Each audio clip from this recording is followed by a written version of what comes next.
third grade. Today we're going to do a little bit different math lesson in that instead of watching Think Central and getting that bunny all the way through your personal trainers, I'm going to quickly kind of just show you a few things that I sketched out that I wanted to show you.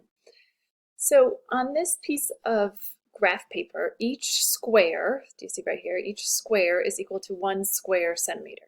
Okay, because they're 1 centimeter long, 1 centimeter wide, so it's 1 square centimeter. So if I drew a rectangle like this rectangle, this purple rectangle, I could figure out the area of that purple rectangle by counting how many squares it takes up. So it would be 1, 2, 3, 4, 5, 6, 2 rows of 6. So the area would be 12 square centimeters. And here I abbreviated square, so I put my period there, and I abbreviated centimeter too, so I put my period there. So I could determine the area of a shape by counting how many squares it takes up. So then down here I drew my red shape. I drew an irregular shape. So it's not a rectangle, it's not a square, it's irregular. But it still has right angles, so it's pretty easy to find the area of it. And I could just count each square and find that out. Or I could see that here are 2 rows of 5, so that's 10. And here's 3 down here, so 10 plus 3 is 13, plus 2 more up here would be 15. So the area is 15 square centimeters.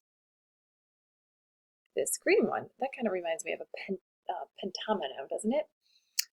But again, we could do it in any way we wanted to. We could count each square, 1, 2, 3, 4. Or we could kind of count these long rows down here. So it would be 1, 2, 3, 4, 5, 6. So 2 rows of 6. So here are 12 squares just in this area right here, right? So that's 12. And then I've got 4 here. So 12 plus 4 is 16. Plus 4 more is 20. So the area of this green shape is 20 square centimeters. All right, so for my last example, I got really fancy. So I have a big rectangle, the big blue box, the big rectangle, and I shaded part of it blue and part of it yellow.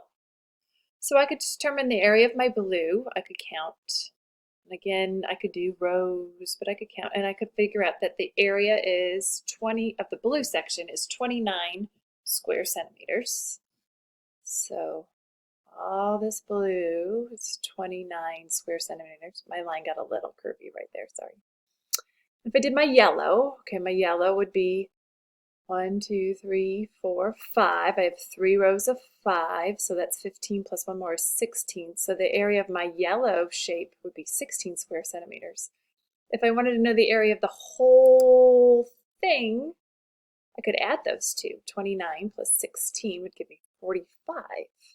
So the total area of this big rectangle would be 45. And I could go back and check it and just make sure I counted correctly. It's the row all the way across. 1, 2, 3, 4, 5, 6, 7, 8, 9.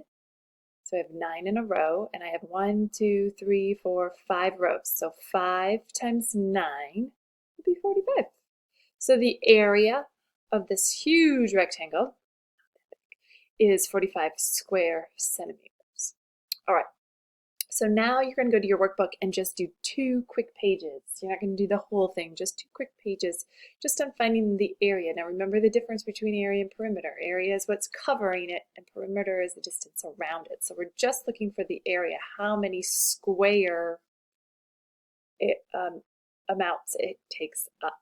All right, nice chatting with you. Have a great afternoon. Bye.